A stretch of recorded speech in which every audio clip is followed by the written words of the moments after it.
This is the story of a brave and courageous king named Vlad. He was young, and his people loved him dearly. One day, while inspecting his kingdom, Vlad goes into the forest. There, he finds a helmet belonging to a soldier from an enemy nation. Seeing this, he realizes that his enemies have already entered his land. The helmet makes him think that it must be a spy, and that the enemy might be planning to attack his territory. Vlad suggests that the enemies might be hiding on the highest mountain in their land. He and his men decide they need to go there immediately and defeat them before they can send a message back to their king. After some time, Vlad and his men reach the mountain, but they encounter a powerful vampire. They try to fight it, but the vampire is too strong and defeats them easily. Vlad's companions are killed, but he's lucky enough to escape. Since he is in the sunlight, the vampire cannot reach him, and that's how he survives. Scared, Vlad returns to his castle. As soon as he arrives, he meets with his priest and asks him about the vampire, saying he's never seen such a creature before.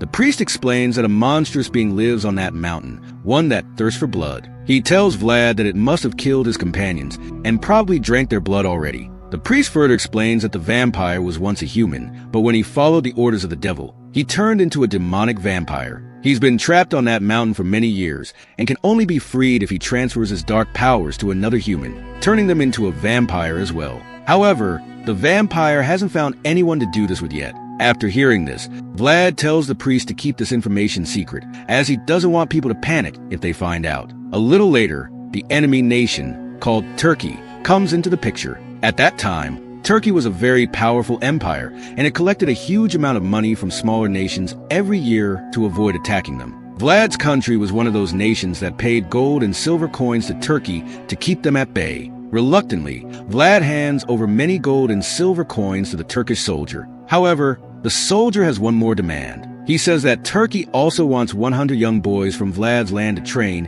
and make part of their army, including Vlad's son. Vlad decides he will talk to the Turkish king himself. A few days later, he meets King Mehmed of Turkey. They discuss the situation, but Mehmed refuses to change his mind. He insists he needs 100 young men, including Vlad's son. Vlad thinks deeply about this and becomes very angry. In his rage, he kills some Turkish soldiers who had come to take his son. He doesn't want to lose his child, so he lashes out. One of Vlad's close companions rushes to him, saying, "What have you done? You've killed Mehmed's soldiers. He will take revenge and attack our country. He will kill us all." But Vlad replies, "I will find a way to save us." He then heads back to the mountain where the vampire resides. That night, he arrives at the mountain and goes inside to meet the vampire. He asks for help, explaining that he needs to protect his country, his friends, and the women and children from danger. On the other hand, the vampire has been looking for a skilled and brave human to whom he can pass his powers, freeing himself from the vampire curse, so he can return to being human.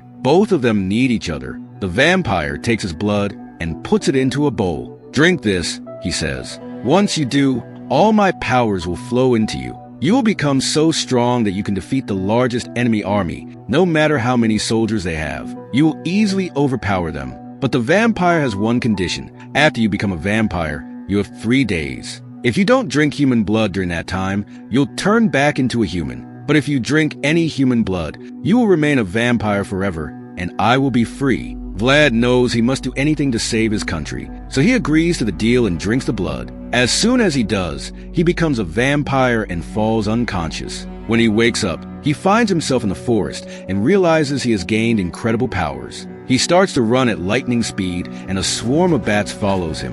With their help, he can cause great damage to his enemies. Vlad then returns to his castle, just as many Turkish soldiers launch an attack.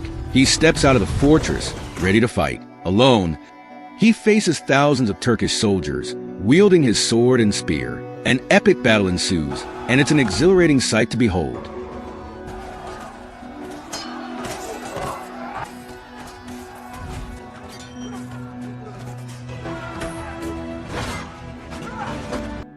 In no time, Vlad defeats all the Turkish soldiers. When he returns to the castle, his companions are shocked. No one knew his secret, that he had become a vampire. Soon, word reaches King Mehmed of Turkey that Vlad has killed thousands of his soldiers. However, Mehmed isn't bothered and orders an army of 100,000 soldiers to march against Vlad. Vlad sends the bodies of the dead soldiers back to Turkey, which angers Mehmed even more. Furious, Mehmed commands his army to attack Transylvania immediately. Meanwhile, Vlad's wife discovers his vampire secret. He tells her to stay calm and explains that he can break this curse if he doesn't drink human blood for 2 more days. Vlad then instructs his wife and his people to take refuge in the church near the forest to stay safe from both the enemy and himself. He promises to join them at night, as vampires cannot go out during the day. But as Vlad's people head towards the church, Turkish soldiers ambush them, killing many. Just then,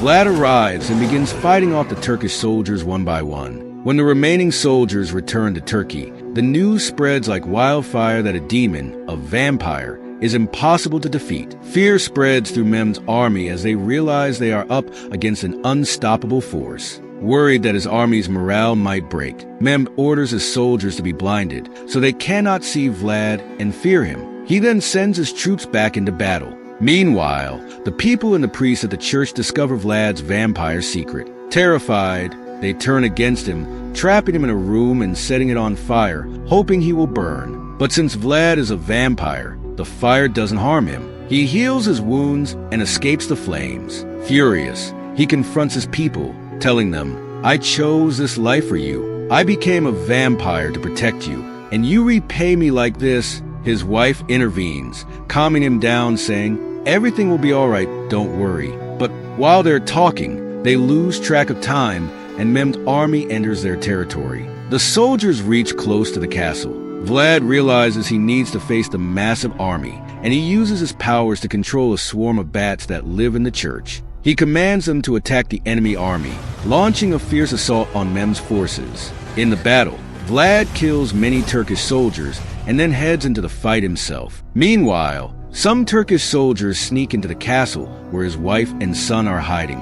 They kill Vlad's wife and capture his son. When Vlad sees this, he tries to save them, but it's too late to save his wife. As she lies dying, Vlad's wife urges him, "Drink my blood. If you do, your vampire powers will remain forever, and you'll be strong enough to save our son." This was Vlad's last day as a vampire, unless he drank human blood. If he drank her blood, he would become a vampire forever.